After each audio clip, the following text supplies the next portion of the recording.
এতদিন বলতো নবীর কাছে চাওয়া যাবে না, ওয়ালির কাছে চাওয়া যাবে না, এখন বলছে আল্লাহর কাছেও চাওয়া যাবে না। বুঝতে পারছেন? মানে বলছে আল্লাহর কাছে চেয়েও না, কিন্তু আমি রাহুল, আমার বাড়ি যখন তখন এসে নিয়ে যাও। কি বুঝলেন? ওর বাড়ি যান, বলবো ওর যে ভক্ত আছে অন্ধ ভক্ত, দেখবেন মোদির কিছু অন্ধ ভক্ত না, বলছে গরুর গোবর সোনার চাইতে বেশি দামি। জি, আর গরুর মুখ তেরি বাপরে, বলবে মুসলিমদের আবে জমজম ফেল, বলে নাউজুবিল্লাহ। এটা ওদের ধারণা আছে, বলে না? এইরকম আহলে হাদিসদের কিছু মৌলবি বেরিয়েছে, বলছে উটের পেশাব পান করা যায়। তো উট তো জানোয়ার, ওর কে পেশাব পান করবি? আমাদের মাদ্রাসা চলাই, আমাদের মাদ্রাসার তালিব ইলম সকাল সন্ধ্যা কত ড্রাম পেশাব করে, পার্সেল করে পাঠিয়ে দেবো।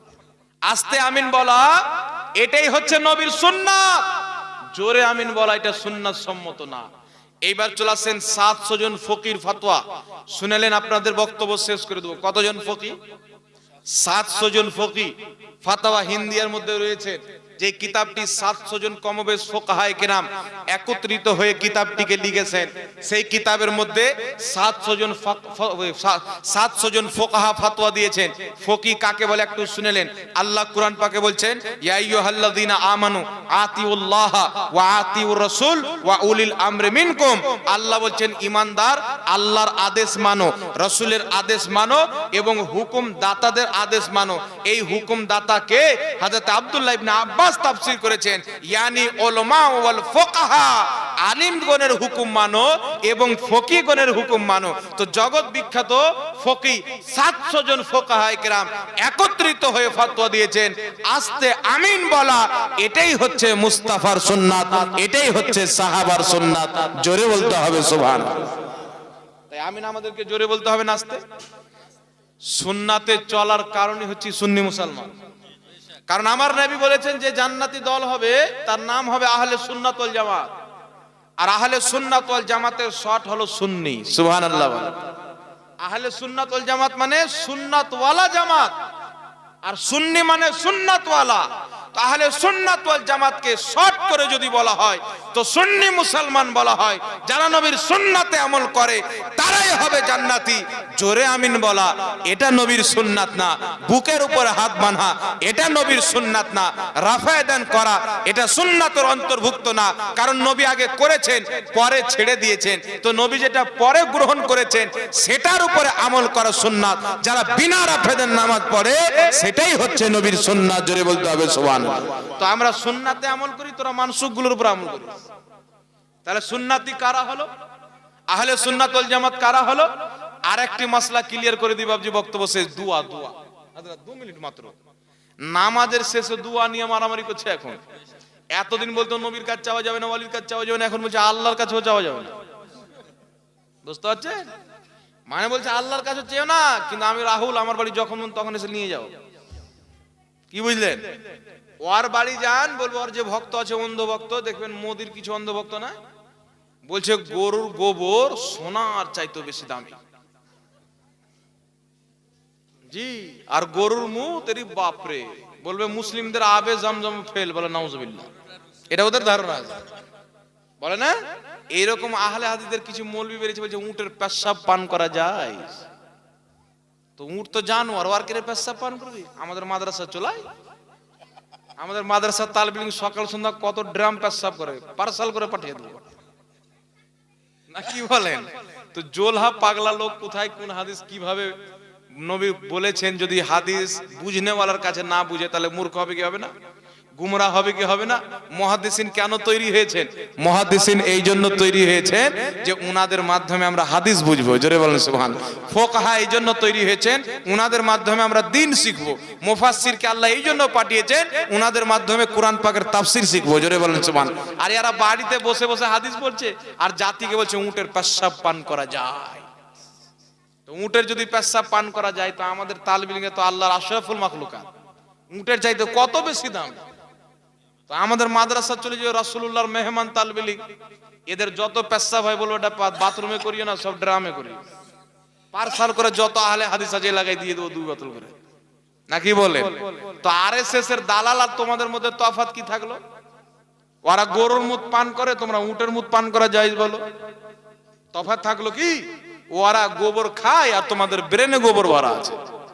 আল্লাহ হিফাজত করুক। তো বিষয় হচ্ছে ফরজ নামাজের পর দোয়া করা। এই মশলাটা ক্লিয়ার করে দিই। এই মশলাটা হচ্ছে আল্লাহ পাক কুরআন পাকে বলেছেন, ফাইদা ফারাগতা ফানসাব, তোমরা যখন নামাজ থেকে ফারিগ হবে তো দোয়াতে পরিশ্রম করো। সুবহানাল্লাহ বলবেন না? কে বলেছেন? আল্লাহ। তো ফরজ নামাজের পরে দোয়া করা এটা আল্লাহর হুকুম। এখন বিষয় হচ্ছে যে কিভাবে দোয়া করব। এখন এখানে একজন ওই যে সিস্টার বললাম, ও বোকা গাদ্ধা লোক বলছে, মূর্খ জাহিল কোথাকার, যে ফরজ নামাজের পর আল্লাহ রাসূল দোয়া করেছেন কিন্তু হাত তুলে দোয়া করেননি। পাগলা বোকা কোথাকার, কটা হাদিস লাগবে রে ছিছরা? জোকার কোথাকার, কটা হাদিস লাগবে ফরজ নামাজের পর আমার নবী হাত তুলে দোয়া করেছেন? কটেরাক লাগবে। আমাদের সঙ্গে যোগাযোগ কর না বেটা, সহি হাদিসও দিব, হাসান হাদিসও দিব, জয়ীফ হাদিসও দিব। জোরে বলেন সুবহানাল্লাহ। কারণ নবী পাক ফরজ নামাজের পরে দোয়া করেছেন হাত তুলে। সুনানুল কুবরা সহ অনেক কিতাবের মধ্যে হাদিস, সহি হাদিসও আছে, হাসান হাদিসও আছে, জয়ীফ হাদিসও আছে, মুরসাল হাদিসও আছে। জোরে বলেন না সুবহানাল্লাহ। সব রকম হাদিস আছে।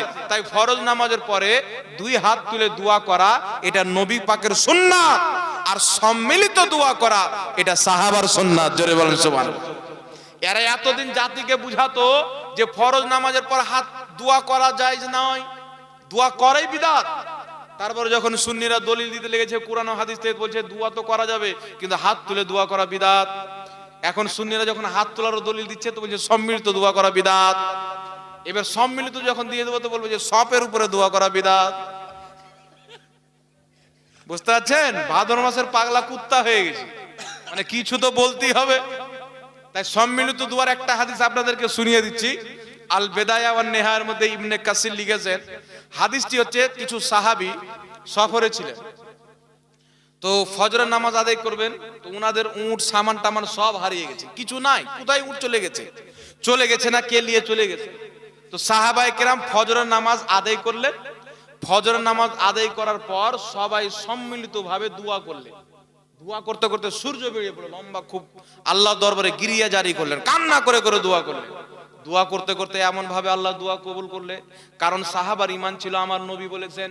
নবী পাককে জিজ্ঞাসা করা হলো, নবী পাক দোয়া কবে কবুল হয়? নবী পাক বলছেন ফরজ নামাজের পর এবং তাহাজ্জুদ নামাজের পর।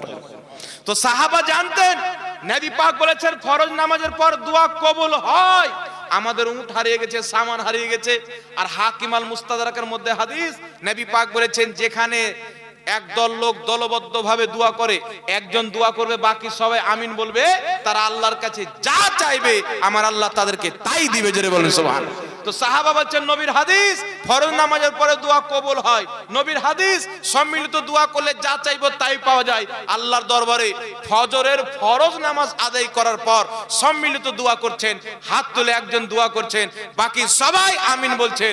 দোয়া করতে করতে আল্লাহ বলছেন আমার নবী বলেছেন ফরজ নামাজের পরে দোয়া হয়, আল্লাহ কারেন্টের মতন দোয়া কবুল করেছেন। উট এবং যত সামান ছিল সব নবীর সাহাবার দরবারে হাজির হয়ে গেছেন। জোরে বলেন সুবহানাল্লাহ। সব হাজির হয়ে গেছেন। এখন হাদিসটি জাল না যে জাল বলবে, জয়ীব না যে জয়ীব বলবে, সহি সনদের হাদিস। ব্যাটার রাস্তা চলে না। তো আমার সঙ্গে 3 দিন পূর্বে আপনাদের এই দাকেরি কি একটা ফারাজি ফোন করেছে, ফোন করে বলছে আমি হাদিসটা যখন দিলাম ফরজ নামাজের পরে হাত তুলে দোয়া করা সম্মিলিত ভাবে দেখান। আগে বললো হাত তুলে দেখান, হাত তোলার দলিল দিলাম হচ্ছে সম্মিলিত দেখান। আমি যখন এই ফজর নামাজের পর তারা ফরজ নামাজ আদায় করার পর দুই হাত তুলে সম্মিলিত ভাবে দোয়া করেছেন, হাদিসটিকে দিলাম।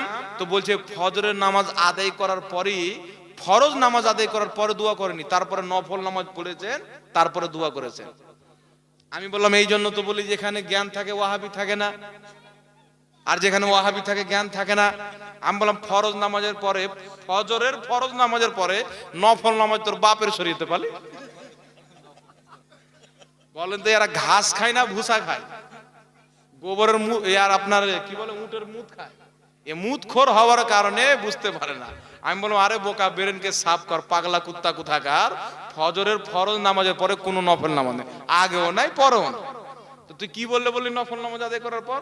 তখন চুপ হয়ে যে হুজুর ভুল হয়ে গেছে, কিন্তু হুজুর এটা তো ফজরের নামাজের পরে করেছিল, তা আপনারা জোহর নামাজের পরে করছেন, আসর নামাজের পরে করছেন। আমি বললাম সামনে থাকলে জুতা খুলতাম তোর গালে লাগাতাম, এটা ভাগ এখান থেকে বোকা কোথাকার। সাহাবা এক ওয়াক্তের নামাজের পরে দুই হাত তুলে ফজর নামাজের পরে দলবদ্ধভাবে দোয়া করেছেন। আল বেদায়া ওয়ান নিহাস অনেক কিতাবের মধ্যে সহিহ হাদিস, সাহাবা এক ওয়াক্তের পর করেছেন, 5 ওয়াক্তের পর করা সুন্নতে সাহাবা। জোরে বলুন সুবহানাল্লাহ। সাহাবা করলেন একবার জায়েজ হয়ে গেল। আর তোমরা যদি বলো যে একবার সাহাবা করেছেন একবারই করা যাবে, 2 বার করা বিদআত, 3 বার করা বিদআত, তো আমার নবী জীবনে একবারে আজান দিয়েছে, 5 ওয়াক্তের আজান দেওয়া বিদআত? আমার নবী একবারই হজ করেছেন, বারবার হজ করাও বিদআত নাকি বলেন? আমার নবী 12-13টা বিয়ে করেছেন, তাহলে একটা বিয়ে করাও বিদআত? তো বেরাদর ইসলাম, এরা জাহিল হয়, এরা মূর্খ হয়, এদের নসিবে হেদায়েত নাই। কিন্তু যতই তর্ক করে হোক, আপনাকে কি করে বেঈমান বানাবে এদের মাদ্রাসায় শিক্ষা দেওয়া হয়, এদের বাড়িতে শিক্ষা দেওয়া হয়, এদের মসজিদে শিক্ষা দেওয়া হয়। তাই এদের মসজিদকে আল্লাহ কুরআন পাকে মসজিদে জারার বলেছেন, নুকসানের মসজিদ, ক্ষতিকারের মসজিদ। কারণ একটা ভালো ইমানদার যদি তাদের মসজিদে যায়, ওই ভাদর মাসের পাগলা কুত্তা হয়ে চলে আসবে, এলাকার পুরো মসজিদে আগুন লাগিয়ে দেবে। বুঝতে পারছেন কথা আমার? তো আল্লাহ পাক এদের থেকে হেফাজত করেন, সকলে বলুন আল্লাহুম্মা আমিন। তো হানাফিদের নামাজ নাভির নিচে হাত বাঁধা, সহিহ হাদিস থেকে প্রমাণিত। আপনার আমিন আসতে বলা, সহিহ হাদিস থেকে প্রমাণিত। ইমামের পিছনে কেরাত চলবে না, সহিহ হাদিস থেকে প্রমাণিত। রাফায়ে দান চলবে না, সহিহ হাদিস থেকে প্রমাণিত। নামাজের পরে সম্মিলিতভাবে দোয়া, হাত তুলে দোয়া, সহিহ হাদিস থেকে প্রমাণিত। তাই আমরা দোয়াও করব আর নামাজও ওইভাবে পড়ব যেইভাবে চিরকাল থেকে পড়ে আসছি, ওইভাবেই নামাজ পড়বো। ওই নামাজটাই হলো রাসূলের নামাজ, সাহাবার নামাজ। জোরে বলুন সুবহানাল্লাহ।